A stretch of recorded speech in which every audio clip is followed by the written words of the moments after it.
Dear students, parents, teachers, and other stakeholders, I am always praying for your best career and good health.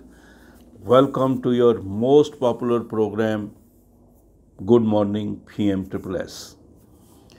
My dear students, मैंने पहले ही आपको बता रखा है कि अभी सेकंड राउंड जो है ये आपके लिए बड़ा इम्पॉर्टेंट है, ख़ास करके 10+2 वाले जो बच्चे हैं उनके लिए ये चल रहा है। ध्यान से चॉइस फिलिंग करें, अच्छे तरीके से करें, क्योंकि इसके बाद कोई और राउंड होने वाला है नहीं, तो इसलिए वो अच्छे तरीके से करें। और जो लेटरल एंट्री वाले थे उनका तो वो ख़त्म हो चुका प्रोसेस, क्योंकि उनका जब फर्स्ट राउंड हुआ था उसमें ही जब उनको अलॉटमेंट हुई थी तो उसमें दो ही ऑप्शन थे, फ्रीज़ कर लो या फिर नॉट इंटरेस्टेड। उसमें फ्लोटिंग का था ही नहीं भाई सेकंड राउंड होगा, तो इसलिए वो तो यहाँ to the best of my knowledge अभी तक तो वो चैप्टर क्लोज़ है। तो बाकी जो बच्चे जो हैं बहुत सारे बच्चों ने, इतने सारे बच्चों ने मुझे फ़ोन किया, मैसेज भेजे हैं, और क्योंकि हमारा थोड़ा हेल्थ इतना बोल बोल के कई बार हो जाता है, कोई नर्व सिस्टम में भी हो जाती है प्रॉब्लम, 24 घंटे फ़ोन चलता है तो कुछ ना कुछ ऐसा मसला बन जाता है। तो बच्चों ने इतनी दुआएं की हैं तो मेरा उनके लिए स्पेशल थैंक्स। और उन तमाम बच्चों के लिए जिन्होंने इतने प्यारे प्यारे मैसेज और इतना मोटिवेटिंग शब्द कहे हैं, तो मैं भी दुआ करूँगा कि वो तंदुरुस्त रहें, उनका कैरियर अच्छा रहे, और जितना मेरे से होगा बच्चे अंत तक मैं उनके साथ बना रहूँगा।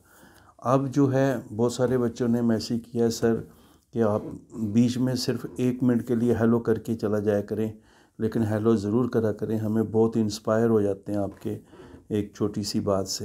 तो बेटे मैं तो हमेशा कोशिश करता हूँ, और अभी मैंने आपको तकरीबन पहले बताया ही है सारा, लेकिन एक बात मैं सबको ये कहना चाहता हूँ कि सेम चीज़ को बार बार रिपीट करने में थोड़ा दिक्कत भी हो जाती है, तो इसलिए आप सब्सक्राइब करें।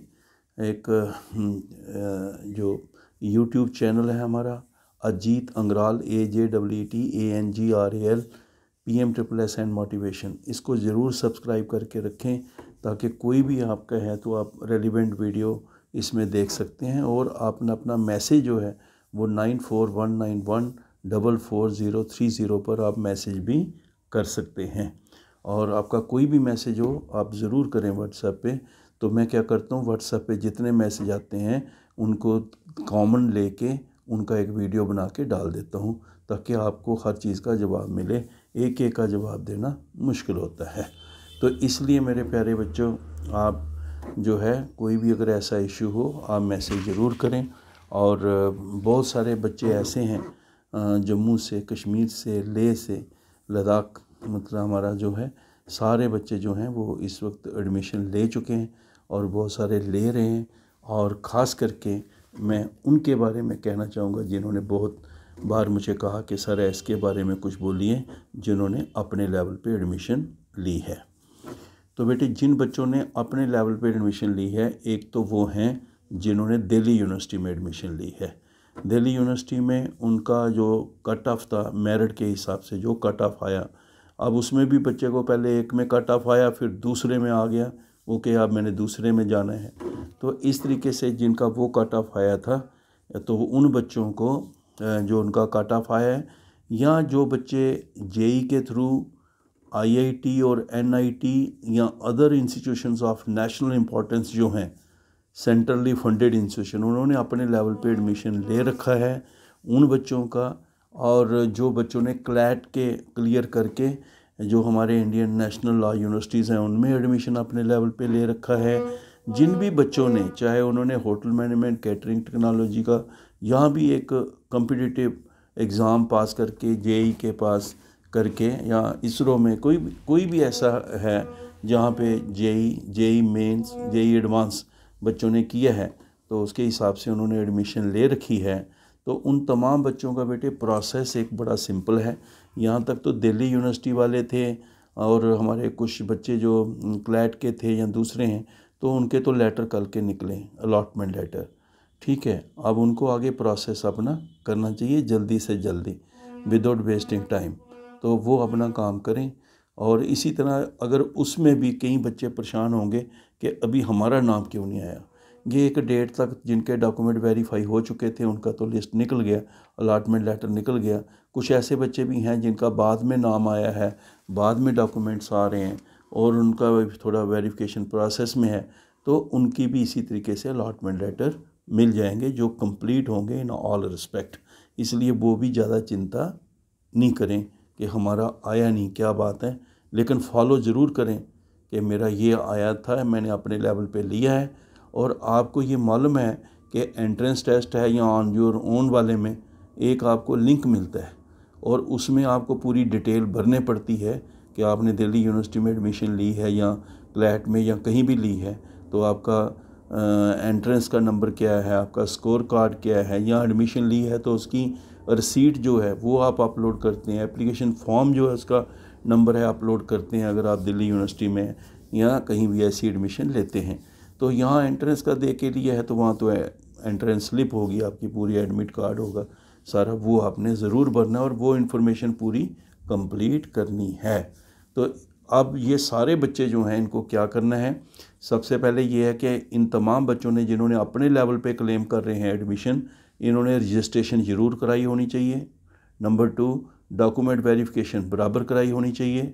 नंबर 3, इन बच्चों ने अपने वहाँ पे जो ऑन योर ओन और एंट्रेंस का आता है कि आप उसकी डिटेल इन्फॉर्मेशन दीजिए, वहाँ लिंक है, आप नीट खोलेंगे, जेई खोलेंगे, आप दिल्ली यूनिवर्सिटी खोलें, उसमें पूरा उसका डिटेल आ जाती है, वो आपको पूरी भरनी है। और उसके हिसाब से जैसे ही आप वो भर देते हो फिर उसके बाद आपने फ़ौरन नंबर 4 ये है AICT में रिपोर्ट भी करना है कि हमने ये कर दिया। तो जैसे ही हो जाता है फिर आपका अलॉटमेंट लेटर जनरेट होता है। अलॉटमेंट लेटर जनरेट होने के बाद आगे का प्रोसेस इंस्टीट्यूशन पे है। अगर वो इंस्टीट्यूशन नया है, पहली बार बच्चा दाखिल कर रहा है, तो पहले इंस्टीट्यूशन अप्लाई करके अपना इंस्टीट्यूशनल ID लेगा, पासवर्ड लेगा AICT से, और फिर वो आपके डॉक्यूमेंट जो हैं आप करेंगे सारे अपना अपलोड करेंगे ज्वाइनिंग, और जो अपना अलॉटमेंट लेटर है फिर वो आपको एक ज्वाइनिंग लेटर देगा, प्रिंसिपल के स्टैंप होंगे, साइन होंगे, आप भी उसको साइन करोगे और साइन करके आप उसमें अपलोड कर दोगे और फिर अपना बाकी बैंक डिटेल जो वगैरह सारी इन्फॉर्मेशन है वो भी अपलोड करोगे। तो ये एक प्रोसेस है जो सारे बच्चों को अप्लाई करना है। इसी तरीके से जो बच्चे नीट के लिए हैं, नीट वाले बच्चों के लिए बड़ा क्लियर है, बच्चे वो ज़्यादा BDS, MBBS, BAMS इनके लिए वो ट्राई मारते हैं। तो जब आपका नीट का अभी स्कोर आ गया है, इसमें प्रोसेस थोड़ा डिफरेंट है क्योंकि इसमें आपने एडमिशन जो लेनी है, सबसे पहले आपने एडमिशन लेनी है अपने लेवल पे, और वो एडमिशन किस पे मिलेगी, नीट के स्कोर के हिसाब से।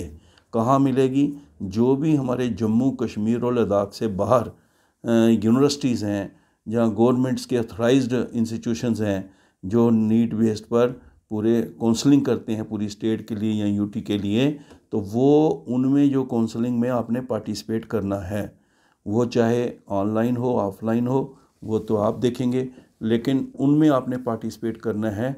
जैसे कोई पार्टिसिपेट करता है, किसी यूनिवर्सिटी जो है वो काउंसलिंग कर रही है, सपोज करो डेंटल कॉलेजेस के लिए कर रही है, तो वो आपने उसमें पार्टिसिपेट करना है। और जैसे ही आप उसमें पार्टिसिपेट करोगे उन कॉलेजेस में और आपकी नीट के हिसाब से कोई एडमिशन हो जाती है, तो जैसे ही आपका वहाँ पर एडमिशन होगा आपको AICT को रिपोर्ट करना है कि ऐसे ऐसे वो नीट वाले कॉलम में मेरा ये हो गया, ये उसकी डिटेल पूरी जो है वो आपने भरनी है। तो जैसे ही आप वो रिपोर्ट करोगे, इस तरह दूसरा बच्चा जो है वो भी रिपोर्ट करेगा। इस तरह मेडिकल के बारे में भी मैंने बोला, जो बच्चे MBBS के लिए जाते हैं, अभी जैसे पिछले साल तो एम्स जो है all India institute of medical science, Rishikesh में भी, बिलासपुर में भी एम्स में बच्चे भी जाते हैं। इतने सारे एम्स हैं, कहीं भी बच्चा एडमिशन MBBS में ले सकता है। हाँ, अगर उनका कोई अपनी रिक्वायरमेंट है, अपना कोई और भी एडिशनल टेस्ट या एलिजिबिलिटी कोई उनकी हो वो आप पता कर लें, तो उनमें भी आप एडमिशन ले सकते हैं। सिर्फ ये जो मैनेजमेंट कोटा में कोई सीट लेगा उसको स्कॉलरशिप नहीं मिलता है, ठीक है। और जो हमारा जिसमें हमारे बच्चे जो हैं अपने लेवल पे एडमिशन लेते हैं, लेकिन उनका नीट के स्कोर के हिसाब से लेते हैं, जो medical council of India, dental council of India के अप्रूव्ड इंस्टीट्यूशंस हैं, लेकिन वहाँ पे वहीं पार्टिसिपेट कर सकते हैं। यहाँ पे ओपन में हमारा एडमिशन का प्रोसेस रहता है। तो कई जगह पर ये बच्चों को रहता है कि ऐसी जगह एडमिशन ले लेंगे, यहाँ पे कल को कोई कंट्रोवर्सी भी हो सकती है, इसलिए ये बड़ा पर्टिकुलर रहें। और डेंटल में अगर वो एडमिशन लेते हैं, तो चाहे मेडिकल में लेते हैं, तो बाद में जो AICTE को रिपोर्ट करते हैं, उसका टोटल जो ऊपर से 100 बच्चे आएंगे टॉप पे, लेकिन वो 100 किसके हिसाब से देखते हैं? 12th के मेरिट के हिसाब से। क्योंकि जो वो होता है सिलेक्शन जो होती है, वो जो सेंट्रलाइज काउंसलिंग से आप सेलेक्ट होते हैं, वो नीट के हिसाब से होते हैं, वो होगी सिलेक्शन आपकी। लेकिन जो स्कॉलरशिप मिलता है वो 12th के मेरिट के हिसाब से जितने भी बच्चे हों जो ऊपर टॉप 100 हों उनको मिलता है। और अगर किसी बच्चे का टाई आ जाए फिर मैट्रिक का नंबर देख लेते हैं। ये एक प्रोसेस है जिसके हिसाब से आपका एडमिशन होता है। और जैसे ही आपका चाहे AICTE से, चाहे नीट का हो, चाहे आपका JEE मेन से हो, चाहे आपका क्लैट से हो, किसी भी तरीके से हो, जो भी अलॉटमेंट लेटर जनरेट होता है, आपने उसके बाद एडमिशन का पूरा प्रोसेस फॉलो करना है। उस कॉलेज से ज्वाइनिंग लेना है जिसमें प्रिंसिपल की स्टैंप लगी होती है, आपने भी साइन करना है, आगे पूरा प्रोसेस जो है फॉलो करना है। तो इसमें कोई दिक्कत नहीं है। जिन बच्चों को दिल्ली यूनिवर्सिटी वाला आ गया, ये कोई 100 से ज़्यादा बच्चे हो जाते हैं, तो जिन बच्चों को आ गया इनका तो ठीक है, जिनका नहीं आया तो हो सकता है कोई थोड़ा सा दिक्कत होगी, थोड़े दिनों तक आ जाएगा, मगर वो फॉलो ज़रूर करते रहें। बाकी आपको बता दिया है, सेकंड चॉइस फिलिंग चल रही है, बच्चे कर रहे हैं, ध्यान से करें क्योंकि और चांस मिलने वाला है नहीं। इसलिए वो अपने मार्क्स के हिसाब से, अपने इंस्टीट्यूशन के हिसाब से, जो उसके नंबर हैं उसके हिसाब से ही कॉलेज देखें, उसके हिसाब से ही कोर्स देखें, और उसके हिसाब से ही वो स्टेट देखें। कई बार किसी बच्चे के बहुत ही कम नंबर हैं लेकिन वो चाहता भी दिल्ली है, और कॉलेज भी वहाँ पे टॉप चाहता है, और कोर्स भी वहाँ पे सबसे टॉप का चाहता है, तो अंडरस्टूड है वहाँ पर मिलने के चांस कम रहते हैं। इसलिए बच्चे इन सारी बातों को ध्यान में रखते हुए वो करें। मेरी आपको बहुत बहुत गुड विशेस।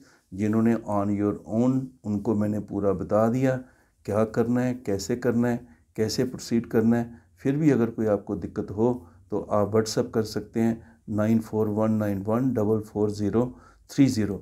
और प्यारे बच्चों, सारे अपने फ्रेंड्स को, इवन जो 11th-12th में पढ़ रहे हैं, उनको बोलिए ये Ajeet Angral PM and motivation channel को सब्सक्राइब कर लें ताकि उनको टाइमली और रिलायबल इन्फॉर्मेशन मिलती रहे। और मेरी बहुत सारी दुआएं आपके लिए, आप भी दुआ करें आपके सर सलामत रहें, ठीक रहें, सेहत उनकी ठीक रहे। मेरी तरफ से आपको बहुत बहुत मुबारक, good wishes, all the best. Thank you बेटे, ऑल द बेस्ट।